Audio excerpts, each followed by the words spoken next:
Hey guys, what's up? It's Dean Thomas. Today we're back here with Game Theory with a new game. So this game is called Don't Fret. This game will steal your soul. So apparently, living guitars that used to be humans. I'm guessing. It's been a while since I don't know this game, so let's check out Don't Fret. Be sure to like, subscribe for more. Hope you enjoy. Here we go. Oh no, it's happening again! Except, I hate to break it to you, Matt retired like months ago. So you're just gonna have to settle for me instead.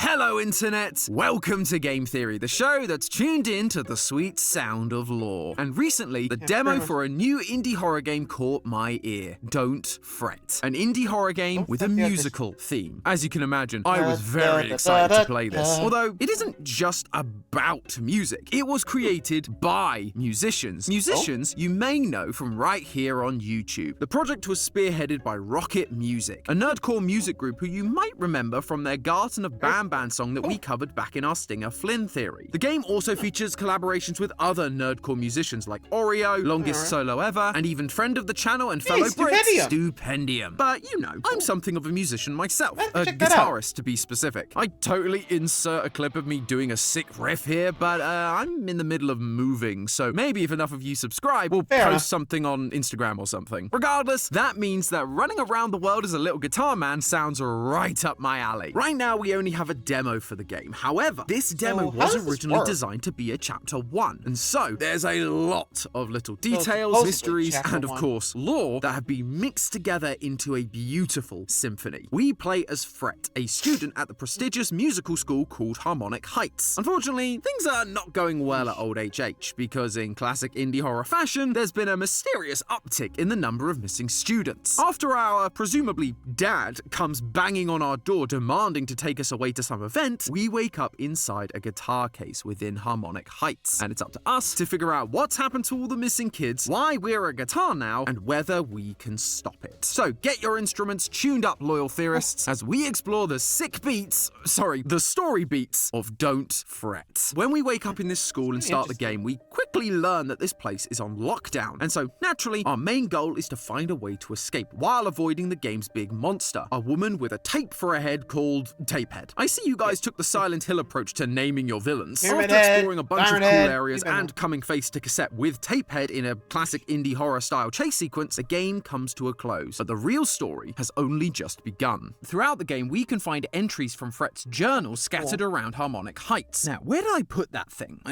Sheet music? No. Cheeseburger? No. Fret's afraid of those. Santi, can you hold this? Thanks, buddy. Almost got it. Huh, what's a dragon doing in here? Wait, you're not from Don't Fret. You're from the sponsor of today's video, Dragon City. There it is. If you think this little guy is cute, just wait, because with Dragon City, there's 1,000 different dragons for you to collect, hatch, and evolve into epic weapons of destruction. And unlike certain high schools we all know, where the monsters tend to be less than friendly, these dragons will actually fight alongside you, unlocking new skills and strategies to defend your honor in PvP battles against other dragon masters. Finally, somewhere Lee and I can duke it out the next time there's a video game movie. And then, after a long day of theorizing, you can sit back and relax by decorating your dream city with magical habitat and buildings for your dragons. See, this is what things can look like when you actually help people instead of doing whatever evil scheme it is that turns people into instruments. So, to embark on an adventure filled with enchanting quests, ancient legends, and mythical creatures, head on down to the description or scan the QR code on screen to download Dragon City today. Plus, if you use my link, Dragon City is offering you theorists a special bundle with 15,000 food, 30,000 gold, and the very rare Black Metal Dragon. No Dragon Master is going to be able to stop you now, not even fantasy lore keeper Lee. So thanks to Dragon City for sponsoring today's video, but now I really have got to find what I did with that. Aha! Finally! The journal! Now, let me tell you the real story of Don't Fret. From this journal... So, Fret, I'm guessing, is our character, but... oh boy. So, boy got turned into a guitar, so that happened. So, not sure if the teacher, the principal, but, man, talk about being your instrument, literally. Yikes. I mean, I'm just saying, that's taking it literally, you know? Eesh. Anyway, Now we learn about a character called Rachel McFadden. Rachel was in the grade above Fred, and she was assigned to be his buddy when he first enrolled in Harmonic Heights. She was also a violining prodigy, so much so that according to Fred, she was one of the stars of Harmonic Heights. She was gonna make it out of here, and then one day. Sadly, Rachel would suffer the same fate as many of the other students, as she too is now missing. But Fred does have some leads about what might have happened to her. Rachel hasn't been in class all week. Heard in homeroom she got in a fight with Miss Hole and refuses to practice at all for the recital next week. Last time I saw her, she was talking to the janitor. Maybe he knows something. And if you go to the janitor's office, we find a note that seems to outline how that conversation went down. You're a monster. You let her know too much, and now she's missing because of you. It all started with a simple kindness and escalated into Rachel's disappearance. It all depends on Fred. Great, not like there isn't enough on my plate as it is. So, the janitor let some information slip to Rachel. But what? Well, before she disappeared, Rachel was apparently pretty freaked out about some weird creatures that she saw roaming around the school at night. Rachel pulled me aside after practice today and really scared me. Last night she snuck out after hours and swears she saw something in the hallway. It had to be the night cleaning crew, right? Rachel must have thought pretty similarly here, leading to her speaking to the janitor, who clearly didn't hide the truth, and that caused her to disappear. We also find notes from other students that talk about these same strange creatures and what they are, that they hide in vents, and that they're afraid of the light. If it wasn't clear, those notes are kind of our instructions, because eventually we get to see these things for ourselves. They're these small humanoid creatures wearing what looks like school uniforms, but with their faces covered in paper sheets, music sheets. If you explore the school a bit more, you can find one of these costumes hidden in one of the students' abandoned lockers. Seems fitting for the monsters in a music school, almost as if they're fulfilling a role where both the teachers and students are monsters. But then, during our first encounter with one of these guys, the radio that's been playing in the background suddenly begins telling us the story of one of these missing children from the school. A 12-year-old boy has been abducted from his suburban home in the middle of the night. Playing this message along with the first true visual of this creature, it's almost as if they're connected by more than just their dress code. Apparently, the local media has been referring to these missing kids as the missing innocent. Gotta love local media and their obvious yet dramatic naming conventions. However, if you check every inch of this school, you can find several posters depicting characters from the game like Fret, Tapehead, and of course these new childlike creatures, which we can now see are named the Missing. I'll take what happened to the missing children for 200, Alex. These creatures, the missing, are the missing innocent, the missing children from the school. That's why they're storing their uniforms in lockers. They're just following old habits, dressed in the same clothes they wore every day to the school. What's interesting is that the radio DJ specifically says that they were abducted from their suburban homes. And what did we see at the start of this game? Our dad trying desperately to take us somewhere from our suburban home. Were we about to be turned into another one of the missing? Probably. Although clearly something intervened, turning us into a more complex style of monster like Tapehead instead of the generic Missing. Sadly, we don't have answers on the specifics for that right now. This is just a... True, again, it's only a demo, but I think there is something we can glean from this. There is something going on that's turning the kids either into the Missing or the instruments. I don't know what... Sorry, had to yawn. There is something that's changing them from, like, each of the instruments. So I don't know what causes the changes. Whether it be, you know, like their will or their talent. I don't know. But, so, we don't know what's going on. Could it be, like, their talent was gone? I mean, that could explain them missing. They're missing their talent. Think about it. Rachel was a talented violinist. But we don't know that she got turned into one of the Missing, or we're going to be her as one of the monsters later down the road. Hard to say. Could there be other instruments running around? I guess we'll learn as we keep looking. A demo after all. But what I do have an answer for is why. Why are all these kids being turned into the Missing? And more importantly, who is responsible? One of the few things we are reminded of time and time again throughout this game is the recital that Rachel was apparently not practicing for prior to her disappearance. This recital seems to be a pretty big deal at Harmonic Heights. A welcome pack we find early on in the game mentions that Harmonic Heights puts on 2 recitals annually, and this is where the students are showcased to some of the top talents in the world, which makes sense, I suppose, for a music school. I wasn't part of a music school growing up, but our summer concerts were a massive deal regardless. Although these definitely aren't the grade school recitals that all of your friends and family can and are forced to sit through. This event seems to be a bit different. At the end of the demo, we find this letter written to a Dr. Sharon Reed, the founder of Harmonic Heights, and it details some strange requirements. Dr. Reed, on behalf of the Foundation, we celebrate this mutual partnership. Again, as part of the agreement, we will be putting on a recital twice per year with a strict privacy policy. It is of the utmost importance that you leave us to conduct this event behind closed doors. Your involvement in this matter is unnecessary and unwanted. We shall be in touch soon. Sincerely, X.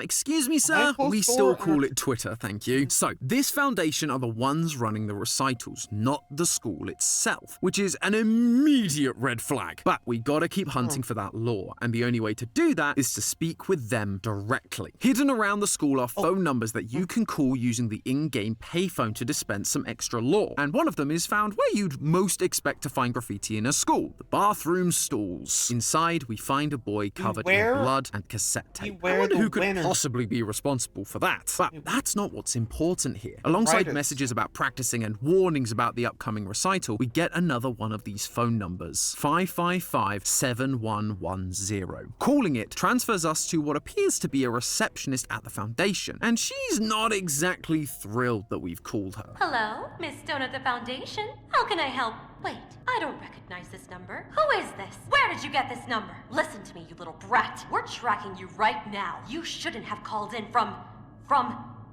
Wait, Harmonic Heights? We'll be there in just a moment. So clearly, the Foundation are not the good guys here. They want to conduct these recitals full of the greatest young musical prospects outside of the public eye. But why? What kind of indie horror plot are they scheming? This is where our old pal the Stipendium comes in. Stoops voices a character called the Conductor. Basically, a musical version of one of those Zoltar machines that would read your fortune. These conductor machines are a new addition to the Harmonic Heights, and the school assumes that the kids are going to love these new things. And let me tell you, we certainly do, because instead of reading our fortune, the Conductor tells us that he's going to help us escape from this nightmare school. Though his methods are unusual. Fred, the only escape from this treachery comes in the form of talent canisters.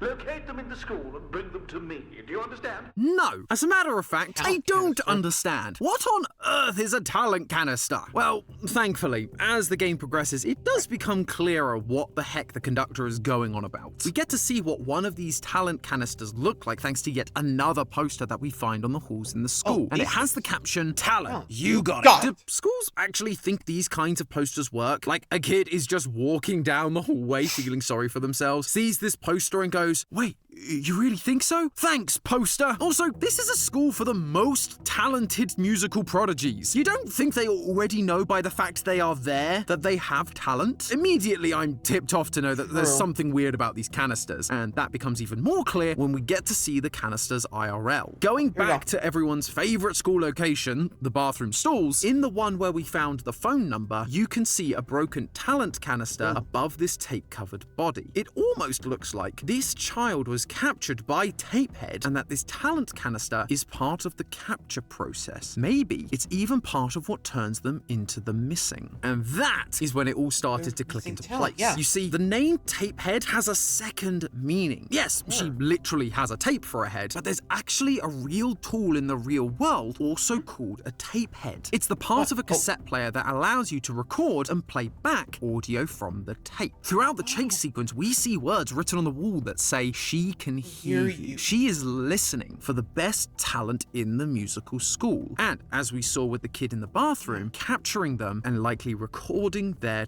talent, harvesting it into these canisters. I mean, what else would a talent canister contain other than, well, talent? When the Conductor said, "They're after your talent, Fred. and will do whatever it takes to seize it. He was being literal. Serious. Everything. The recitals, the kidnappings, this whole freaking school They're was harvesting orchestrated, talent. pun very much intended, by the Foundation to extract the essence of these kids' musical talents. That's why the Foundation wants these recitals done in secret. They're being used to perform some sort of extraction ceremony that captures the raw essence of talent. Heck, it's likely that the recital was the event Fret's dad was so eager to drag us off to in the game's opening cutscene. And the reason they're doing all of this? It's a tale as old as time: money. Near the start of the game, we see a television ad for something called Conduct Tech. Fast track your child's success and leave your morals behind with Conduct Tech, pushing the boundaries of medical ethics off a bridge since 1951.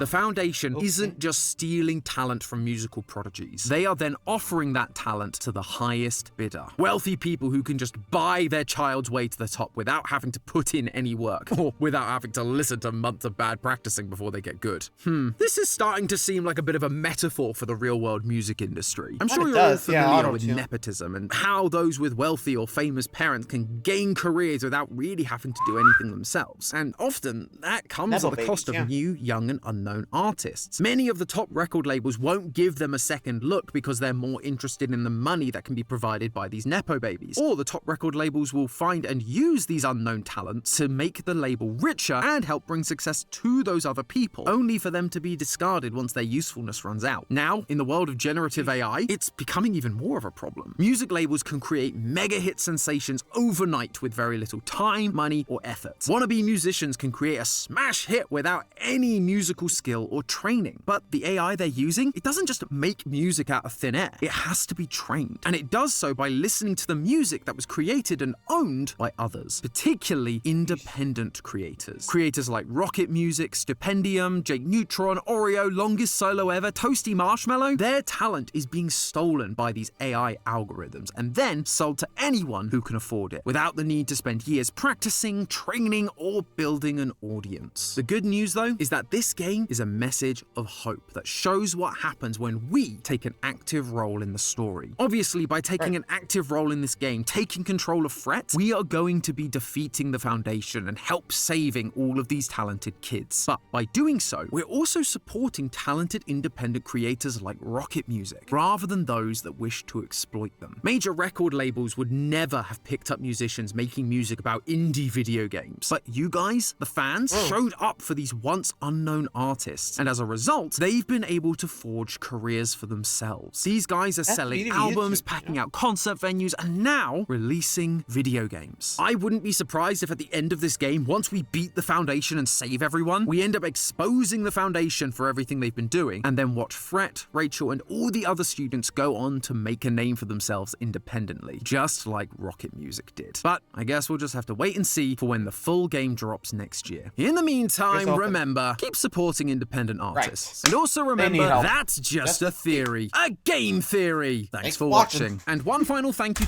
Man, gotta say, that does feel like an allegory for the music industry. Sometimes it doesn't matter how much talent you got. You don't have a name behind it, you're done. Jeez. I mean, harsh, but almost accurate. But to each their own, I say. But I guess that's sometimes the beauty of YouTube. You know, you can show your talents and people will recognize it. They like it, boom, on your way. You know, it's up to you. Well, anyway, thanks for watching, guys. Hope you enjoyed. See ya.